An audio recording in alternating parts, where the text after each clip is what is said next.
Hello there guys, welcome back to Younes Talks Football, welcome back to a brand new video. I hope all of you are doing well today. Chelsea Football Club, we got another twist of the soap opera.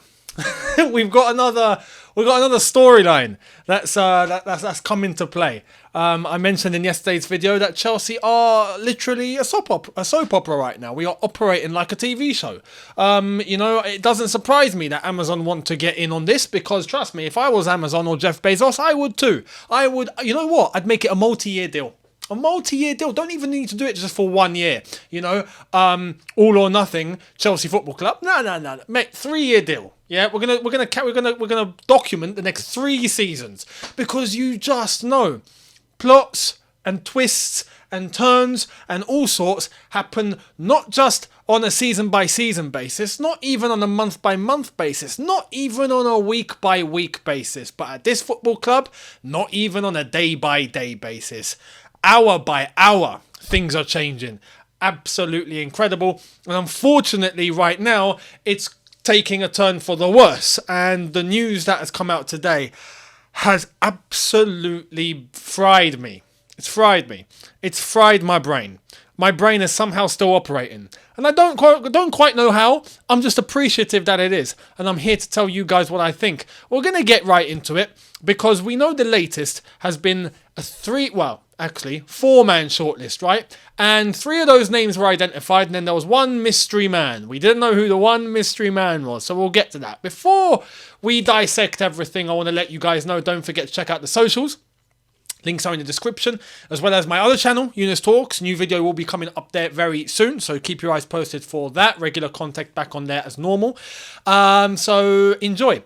Let's get cracking. The 4 names that were on this Chelsea shortlist before we had a plot twist, yeah, remember, was Nagelsmann, Pochettino, and then it came out Kompany, and a mystery man, an unnamed mystery man, right, who is liked and respected, was all that we were told. Okay? Hold that thought. I'm coming back to that later, because I'll say everything I need to say when the time is right. Then, immediately after that, we get the news. Nagelsmann has withdrawn. He's withdrawn, right? That's it. Doesn't want it. He's seen what he's seen, or he's heard what he's heard, doesn't want it. What baffles me in relation to Nagelsmann is even with Christopher Vivel there, who he's worked with, who has a great relationship, we were told previous to this that, yeah, he's got friends on the board, yeah? He's got everything in place for him, right? He withdrew himself, went, nah, I'm all right. And then it came out that apparently he didn't like the structure, wasn't convinced by the project, all sorts of issues in terms of the operations that he has seen. Unbelievable, even with Christopher Vivel there, right? Although, not a surprise to me entirely. Not a surprise to me. Now, we were told that Nagelsmann was the favourite throughout all of this. Hence, even Fabrizio Romano, who broke the news yesterday saying that he withdrew, at the end of that tweet, said he was the top candidate. And then after that, we start getting it from The Athletic and some others. Oh, no. He was never the favourite. Oh, really? You expect me to believe that? Come on. Now all of a sudden the spin has come in. No, Poch has always been the favourite. Yeah, okay. I've got a beachfront apartment to sell you in London. Central London, beachfront, right? Beautiful white sandy cliffs and all sorts, right? It's there. Yeah, I got it to sell to you. Put your best offers in the comments, right? Because we're believing anything now. Come on. Anyway, Poch obviously has been in the running, but has he been the favourite? No.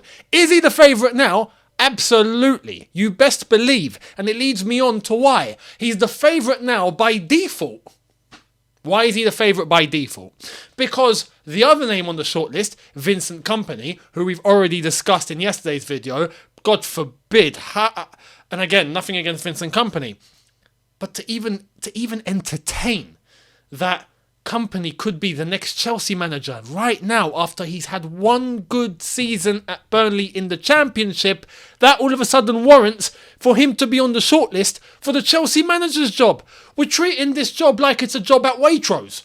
You know, all due respect to some that work at Waitrose, nothing against you. But Chelsea Football Club's manager role, you know, we're talking 6, 7, 8, 9, 10 million a year. It shouldn't even be 6. Chelsea manager's job normally about 8, 9, 10 minimum, right? Minimum.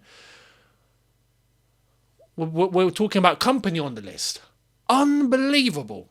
But that's not even the kicker.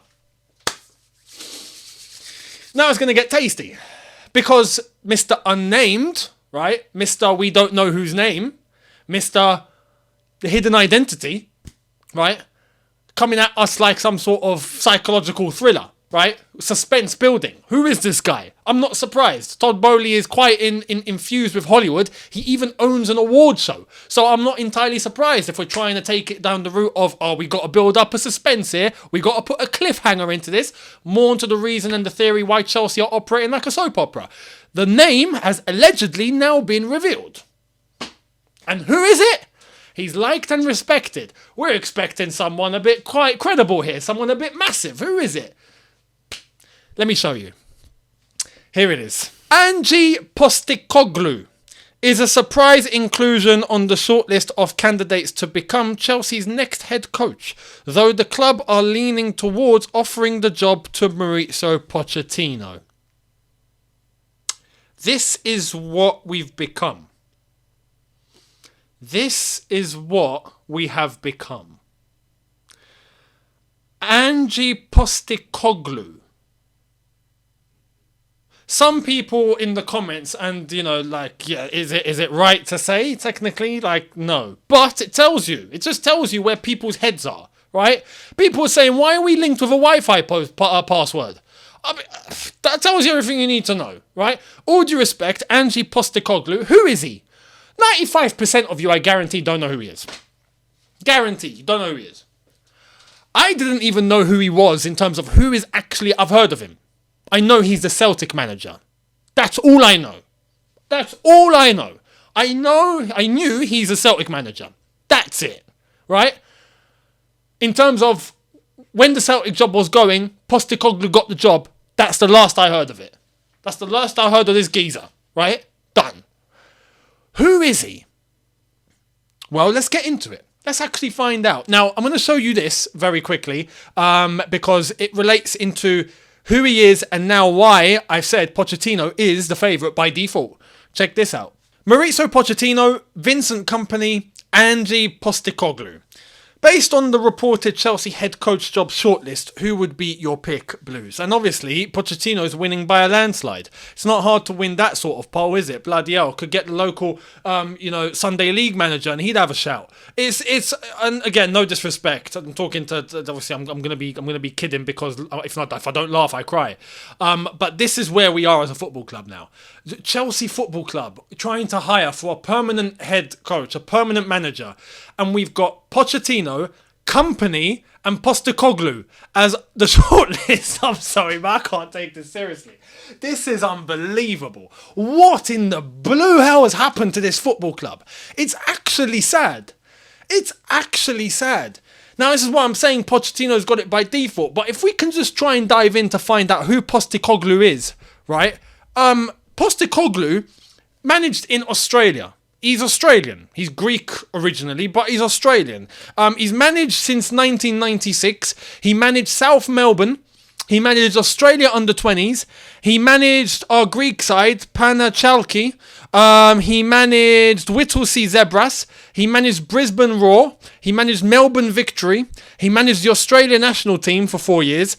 He managed Yokohama in Japan. And now he's at Celtic. Now, some people are going to say, but he's great at Celtic. I'm sorry to cut that short. I am not going to give any credibility at the highest level, talking an elite club, to anyone that has succeeded in Scotland. I'm sorry, and for any Scottish people watching, that's not an offence to you. But I'm sorry. Brendan Rodgers done fantastic in Scotland. Steven Gerrard done fantastic in Scotland. I'm sorry, no, it's not applicable. Scottish success is not applicable if you're looking at Man City, United, Chelsea, Liverpool, Arsenal. Not applicable. West Ham, Everton, Aston Villa, okay, fair enough. Southampton, fair enough, yeah? You're successful in Scotland, you come into that sort of role, cool. Even then, Brendan Rodgers at Leicester, look what happened. Gerrard at Villa, look what happened. Unai Emery comes in and all of a sudden does a madness. Tells you everything you need to know. I don't take Scotland seriously in terms of actual accomplishment. What he has done is he's done well in Australia. Those teams that I listed, yeah, he's won the NSL Championship. He's won the Trans-Tasman Cup in... Oh no, as a player in 1988, sorry. But as a manager, immediately afterwards, yeah, he won the NSL Premiership. He won the A-League once. He's won the Under-17 Championship, the Australia Under-17, the OFC Under-17, the OFC Under-20. He's won the AFC Asian Cup, and he's won the J1 League in Japan once. So there's that. Oh no, all of a sudden, you're ready to become Chelsea manager, mate. Chelsea manager. Actually quite unbelievable. His win percentages go from 50%, 46, 44, 49 with Yokohama, all of a sudden to 75 with Celtic, and that's deemed as okay to be considered for the Chelsea manager job. Absolutely quite unbelievable. He's the remaining name on the shortlist, ladies and gentlemen. That's what we've come to. And again, nothing against Ange Postecoglou himself. What he's done for where he's been, great. But can we treat this position with a bit of respect, please? We are moving like a club now that's just happy to get someone in to maybe get us 6th place. Because that's what's going to happen. Even with Pochettino. This is why I'm not entirely for the Pochettino. You best believe. Do I have to choose between these three? Of course give the job to Poch. Of course, by a mile. Poch, Kompany and Postecoglou. Are you kidding? Are we serious? You know?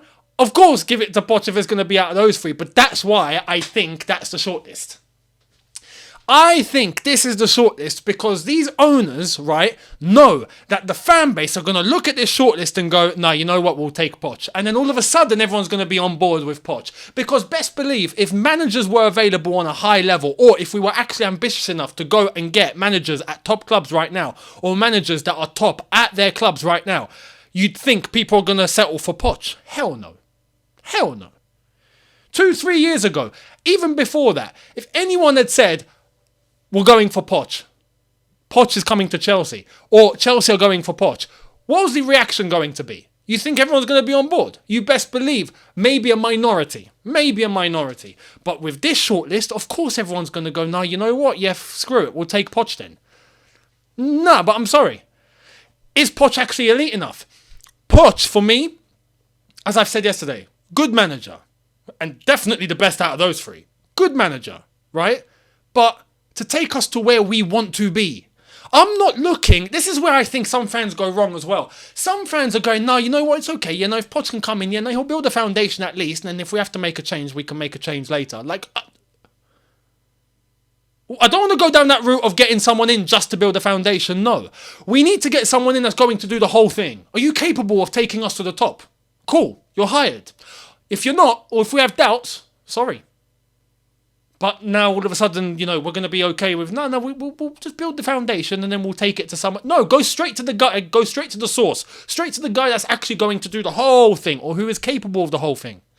Poch, for me, I honestly think if we get Pochettino, we'll be fighting top 6. Top 6. And we'll stay there. Anyone actually thinking we're going to go and get for a title challenge, put this question to yourselves right now. Do you think Poch will compete with Pep? Do you think Poch, even right now, with the way that it's going at Arsenal, competes with Arteta and the way that he's got Arsenal moving? Albeit Arsenal looking like they're starting to bottle it a little bit, but first time competing for the league, I'm not surprised, young squad too, so I'll cut him some slack. But going afterwards, I think Arsenal will try to keep building on that. Ten Hag versus Poch. United, if they get Qatari investment. Klopp, if he rebuilds Liverpool. Poch versus Klopp. Do you think Poch beats Klopp? And even at Tottenham, whilst Poch was trying to compete, as much as he's getting praised for his time at Tottenham, which to be fair, for Tottenham, yeah, decent job. Absolutely decent job. But competing with the managers that were above him, he lost quite frequently. I think his win percentage over there is like 25% or 28% or something like that. people are going to say, oh, no, yeah, no, about PSG, about PSG, he done well at PSG. Other managers done well at PSG. If we're going to talk about PSG, right, Pochettino, compared to everyone in that time and that era, since that new Qatari ownership had come in, he's the worst. People are not going to talk about that, though. What do you mean he's the worst? He's the worst. He's won Ligue 1 and he won a French Cup, I think it was. That's all Poch has in his managerial career. Started managing in 2009. He's won only those 2 trophies.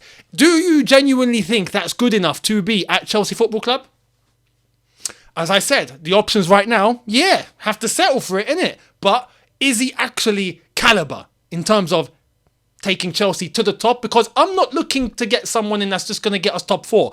I want us to get someone that's actually going to fight to eventually get to winning and competing for trophies season in, season out. Trying to challenge for the league title. That's where we need to aim for and that's where we need to be. These new owners honestly strike me as they just don't have a way of doing that. Or they don't want to go down the way of doing that. They're probably just going to be happy just getting the financials right.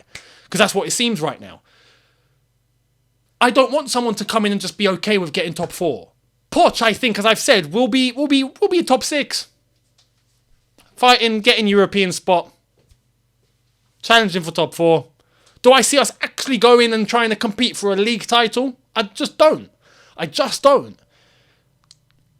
And as I've said, if we're looking in terms of accomplishment, managers that have accomplished, right? If we're going to go to the PSG managers, because Poch is one of them, let's go back to when the Qatari ownership took charge at PSG. Ancelotti was already there. PSG, I think, kept Ancelotti for one more season after that, and then he got called by Real Madrid. So Ancelotti, albeit, had a 63.6% win percentage there at PSG, including when the owners weren't there and the new owners came in one season, then he left, right? Since then, Laurent Blanc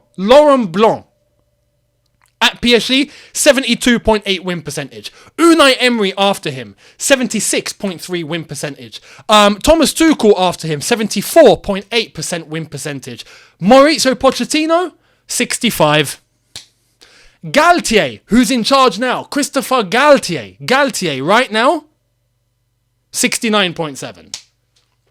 And even Galtier, who had won the French league with Lille prior to that, then gets called to the PSG job. In terms of the French infrastructure, I can understand why that hire is made.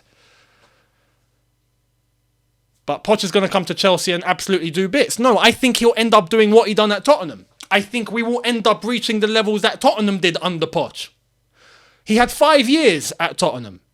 Took them to one final. Now, some people are going to be like, yeah, resources and all of that. Cool. But I genuinely think, in terms of what he's actually capable of, we're going to reach that same level.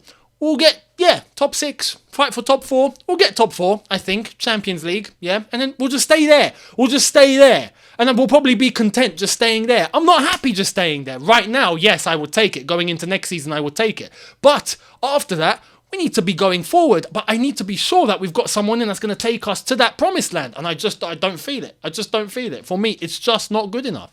It's just not good enough. This is the managerial list that we now have to settle for. We've brought in Kompany and Postecoglou as the other options to make Poch look like he's prime Pep Guardiola. Are actually quite unbelievable. This football club, and you know what? I want to say, people are sending shots at Todd Boehly and going, Todd doesn't know what he's doing. Todd this, Todd that, Todd this, Todd that. Can I just say, don't just aim at Todd. We've not got the same ownership like we had under Roman. Yeah, it was Roman. Roman was in charge. It's not Todd that's in charge. It's Todd, it's Egbali, it's Wiss, it's Clearlake Capital, we've got an entire consortium. So please, if there is going to be criticism, it's the entire consortium, not just Todd. You have to remember, Todd is a minority shareholder. He's a minority controlling shareholder. He is, you could say, the one with the minority share on the table compared to Clearlake Capital. Definitely still one of, I think, you could say, one of the biggest shareholders there, because Clearlake Capital have the majority. He's got a good portion, but he's minority shareholder. However, he's been given the green light to go and control. Hence why he's at the club alongside Egbali. Same goes for Egbali. So it's not Todd's club, right? It's all of them. It's all of them. They all have a stake, including Clearlay Capital, by the way, who we've not really heard from, don't know much about. It's everyone that's going to be, that needs to be criticised here in terms of the way that the club is operating, albeit Todd Bowley and Eghbali look like they've been given the green light to run things. So in terms of the operations at the football club, you look to even both of them, not just Todd alone. You have to be fair here. One doesn't get away with all of this whilst the other one gets all the heat. They both should get it equally because they're doing it together. Wiss included, although look, he's 86 and I don't even know if he's going to be around much longer, if I'm being completely honest. He's at Chelsea from time to time. We see him with Todd and the rest sometimes, not all the time. So can I, do we send shots at him too? It's crazy. It's absolutely insane. The way that this football club is running right now. This is the shortlist. I can't bring my mind to it. This is the shortlist. Bloody hell. Bloody hell. Postecoglou, man. Oh my God. Anyway. There we are. That's the latest in terms of the managerial shortlist, and yeah, it's looking like it's going to be Pochettino. Obviously, I'm not saying go against Poch, but again, this leads me on to a point that I'm going to end the video on, because whoever the manager is, you have to give a chance to. It's not his fault. Poch is going to take the job. If he's offered it, he's going to take it, and rightfully so. I don't blame him for taking it, and even in the context of things, I'll back him. And I'll be like, yeah, come on, let's see what you can do. But right now, the signs and the way that I read it, am I convinced? No. Do I think it's going to be good? No. I don't think it's going to be good enough. It's definitely going to be better than what it is now, 100%. As I've said, top 6. Would you remain top 6 or would you be 11th, 12th, 13th? Of course you'd say top 6. But do I think that we're going to reach the levels that we need to be competing at? I don't see it. I don't see it. And what's crazy... And when you look at, I was going to make the point about Poch, to make a decision like that, the owners have completely undermined just how brittle this appointment actually is. Why? He's ex-Spurs. Now, as I've said, for me, I ain't got a problem with that. Football managers have their professional history. You can't change that. It is what it is. But you best believe the first sign of trouble, a lot of the match-going fans especially are going to be like, this guy, Spurs. We've just completely undermined that. Like he's the only manager available. He's the only manager that we can possibly get. You best believe that at the first sign of trouble, the owners have completely undermined just how much of a backlash there potentially could be just because he's ex-Tottenham. That's not been taken into consideration at all. You think that's going to be healthy for the squad or healthy for the environment of the football club? You can't change that. The fans are the fans. We've just undermined that. Completely undermined it. Just made it look like, don't worry, he's going to be successful. How do you know? He's got no history or pedigree to show that there's going to be confidence in that. That's where I am a little bit... there's no history to show us that he is going to be good enough to take us to where we need to get to. As I've said, top 6. Are you happy with top 6? I'm not. It's not good enough for me. And on top of that, we have to say, this is so data-driven. It stinks. I hate Postecoglou. This guy's been put on the shortlist. Same goes for Vincent Kompany because of data. We're going to have to change this name to AI Football Club. Forget Chelsea Football Club. Artificial Intelligence Football Club. Screw it. Let the computers do the work. Might as well get robots in. Forget getting directors in. Just get some robots in. You don't even need to pay them. They do as you say. Give me the latest report. Match. Latest report generated. It states that. It can just tell you whatever the hell you want to hear. We are Data Football Club. And it's wrong. Data should be used as a tool. Data should be used to try and go into certain analytics and certain bits of information to support, not to drive. We are using data to drive decisions. It's wrong. You're taking the complete human aspect out of things and it's not correct. Hence why we've got a shortlist of Kompany and Postecoglou. It's blatantly data-driven. Blatantly. Not correct way to do things at all. It's really not. So that's where I stand. Let me know your thoughts down below and we'll see whatever the hell goes on. I'm sure another plot twist will come maybe this evening, tomorrow morning, tomorrow afternoon. Who knows? At this rate, it's just the way that it keeps going.